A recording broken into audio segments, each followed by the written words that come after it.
விழுப்புரம் மாவட்டத்தில் 3 மாணவிகள் தற்கொலை செய்து கொண்ட விவகாரம் தொடர்பாக தனியார் சித்த மருத்துவக் கல்லூரிக்கு 2015ஆம் ஆண்டு முதல் இணைப்பு அனுமதி வழங்கப்படவில்லை என எம்ஜிஆர் மருத்துவ பல்கலைக்கழகம் தெரிவித்துள்ளது. இது தொடர்பாக பல்கலைக்கழக துணைவேந்தர் கீதாலட்சுமி மற்றும் பதிவாளர் ஆறுமுகத்துடன் எமது செய்தியாளர் கோகுல் நடத்திய நேர்காணலை இப்பொழுது பார்க்கலாம். இப்ப எஸ்விஎஸ் கல்லூரியில 3 மாணவிகள் உயிரிழந்திருக்காங்க. இந்த கல்லூரியில அடிப்படை வசதிகள் சரியில்லை அப்படின்னு சொல்லி கடந்த 6 மாதத்துக்கு மேல அந்த மாணவிகள் தொடர்ச்சியா போராட்டம் நடத்திட்டு இருந்த நிலையில இப்ப உயிரிழந்திருக்காங்க. இதுக்கு என்ன காரணம்? அந்த கல்லூரி மீது என்ன மாதிரியான நடவடிக்கைகள் எல்லாம் எடுக்கப்பட்டிருக்கு?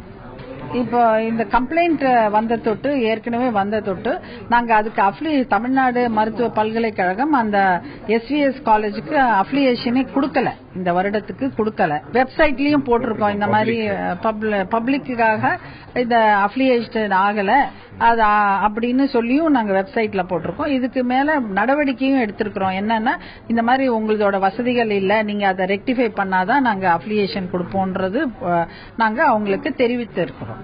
இப்ப அந்த மாணவிகள் மற்ற மாணவிகளுக்கு மாற்று ஏதாவது டிரான்ஸ்பரோ வேற ஏதாவது ஏற்பாடுகள் செய்யப்பட்டிருக்கா? இதை விசாரிப்பதற்கு எதுவும் குழு அமைக்கப்பட்டிருக்கா? அதாவது இப்ப விசாரிக்க குழு ஏற்கனவே ஒரு குழு அமைத்த இருக்குது. இப்போதையும் ஒரு குழு அமைக்கப்பட்டு அதை விசாரித்து இருக்கிறோம். ஏன்னா இது போலீஸ்ல எல்லாம் போயின தொட்டு இதோட விளைவுகள் என்ன வருதோ அதை பேஸ் பண்ணி மற்ற நடவடிக்கை ஒரு ப்ராசஸ்ல இருக்கு.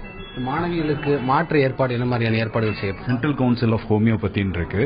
இப்போ பிஎன்ஒஎஸ் கோர்ஸ் இருக்குனாக்க யூனிவர்சிட்டி ஸ்டாச்சஸ்ல எங்களுக்குள்ள இருக்குது. ஆனா ஒவ்வொரு ஸ்டாச்சஸ்ல பாத்தீங்கன்னா ஒவ்வொரு காலேஜுக்கும் இவ்வளவு சீட்ஸ் தான் கொடுக்கலான் இருக்கு.